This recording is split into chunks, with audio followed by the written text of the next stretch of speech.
તું કાંઈ પણ બોલ ને એની પેલા તું મારી વાત સાંભળી લેજે. મેં એના બધા સંબંધીને છે ને એ બોલાવી લીધા છે, ભાઈ બેન કાકા કાકી માસા માસી બધાને. અને એના વકીલને મેં ફોન કરીને કહી દીધું છે અહીંયા આવવા માટે.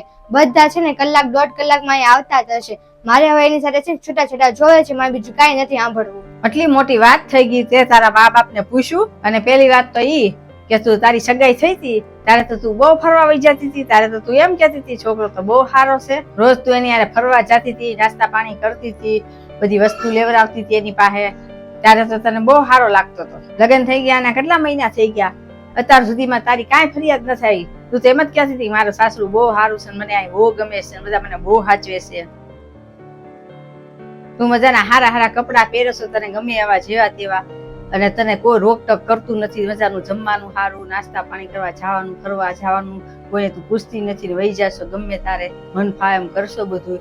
તો હવે તને શું થઈ ગયું? અને તું આ ઠેલકા લઈને તું અહીંયા શું આવીશો? હા તો કાંઈ રોકટોક નથી. હું પોતે કહું છું કે મારા સાસરીમાં મને કોઈ રોકટોક કરતું નથી. મારું સાસરિયું સૌથી સારું છે, મારા સાસુ સસરા બધા સારા છે, પણ મને મારા પતિથી વાંધો છે. તો તારા પતિથી તને શું વાંધો છે? એ મારી એક વાત નથી સાંભળતો ને હું જેમ કહું છું ને એમ તો રહેતો જ નથી. ઈ એક માણસ છે, ઈ કઈ વાંદરો નથી ઓલો મદારી નચાવે એમ નાચ્યા કરે. અને ઈ છે ને પુરુષ છે, એને પોતાનું એક જીવન હોય છે, અને તું કે ને એમ આખી જિંદગી નો કર્યા કરે. હા તો હું કોણ છું? હું કટપુટલી છું કે જેમ નચાવ્યા રાખે એમ નાચ્યા રાખું? હું આપણે એક સ્ત્રી સેવી એટલે આપણે થોડુંક નમતું મૂકવું પડે, અને નમવું પડે, અને સમજવું પડે. હું લે નમતું મૂકું? હું એકલી છું લે નમતું મૂકું? મારા એની સાથે લગ્ન થયા છે, મારું ઘર છોડીને હું ઘરે ગઈ છું. હું રોજ સવારે નોકરી કરવા જાઉં છું, અને નોકરી કરીને આવું ને ઘરે બધા ઘરના કામ કરું છું. હું મારી સામું તું છે ને ખોટું ન બોલ.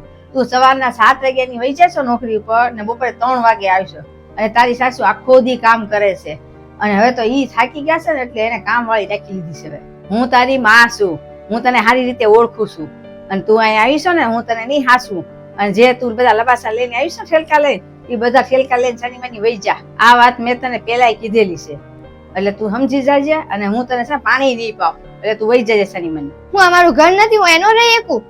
પપ્પા ના વાદે પપ્પા સાથે હું વાત કરીશ આજે. તો તારા પપ્પા છે ને ઈ જ કેશે, અને ઈ છે ને મારું વિરુદ્ધ જાશે જ નહીં, હું કેમ જ કરશે. મમ્મી તું મને ઈ માણસ પાસે તું મને પરાણે હોલે મોકલવા ઈચ્છો છો? હવે ઈ માણસ થઈ ગયો, તને હરવા લઈ જતો, ફરવા લઈ જતો, કપડા અપાવતો તો, જે કે ઈ ખવડાવી પીવડાવી લઈ જતો, તને જ્યાં જવું ત્યાં.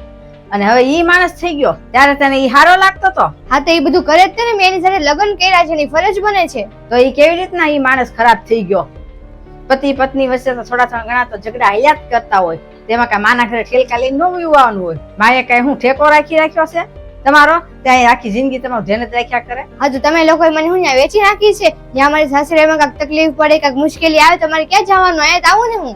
એકબીજા છે ને હામા હામી વાત કરો ને તો બધું હરખું થઈ જાય. આવી જેની વાતમાં છે ને ઠેલકા લઈને ન આવવાનું હોય. સમાજને હું મોઢું દેખાડશું? તું વાડા ઘરે વી આવે છો તે? હું ભણેલી છું, પગભર છું, અભણ નથી કે મારું ધ્યાન ન રાખે એકું, મારું પોતાનું ધ્યાન રાખી એકું છું. તને પગભર બનાવી છે તો એનો મતલબ એમ નથી કે તું અહંકાર કર ન કરો. સમાજમાં છે ને તારું માન સન્માન રહે, અને પગભર એટલે તને કરી છે, તને એટલે પગભાર કરી છે કે તારી જરૂરિયાત પૂરી થાય અને તારા સપના પૂરા કરતું, એટલે તને ભણાવી ગણાવીને પગભર કરી છે. અને કોઈ પુરુષને છે ને એની પત્ની છે ને અહંકાર કરે ને ખોટો ઈ ન ગમે. તારા પપ્પા મેં આખી જિંદગી કાઢી છે, મેં કોઈ દિવસ અહંકાર નથી કર્યો. દર વખતે હું જ નમતું મૂકું, એ નથી નમતું મૂકી એકતા. પતિ પત્ની વચ્ચે ઝઘડો થાય ને કોક દિવસ, તો કોક વાર છે ને આપણે નમવાનું, કોક વાર ઈ નમે, તો કાઈ નો વાંધો આવે. હું 100 વાર નમતું મૂકતી હોઈશ ને તો ઈ માણસ ને 50 વાર નમતું નહીં મૂકતો હોય, 40 વાર માઈ નમતું મૂકતો હશે. 40 વાર તો તને નમતું તો મૂકે છે ને. એવો પુરુષ નથી ને કે તને ધક્કો મારી તને કાઢી મૂકે. આ તો તું ખુદ આવીશો ઘર છોડીને, ઘરમાં તારે કઈ કામ નથી કરવા પડતા, અને તારે ઘરની કાંઈ જવાબદારી નથી, તારે હરવું ફરવું, સારા કપડા પહેરશો, જ્યાં જાવું ત્યાં બધી છૂટ છે, તો તારે ઈથી વધારે જોવે છે હું? હવે તારે શું જોવે છે? તારો પતિ તારી સેવા કરે એમ? હવે તું છે ને નીકળી જા મારા ઘરેથી, તારી માટે મારે ઘરમાં કાંઈ જગ્યા જ નથી, સમજે?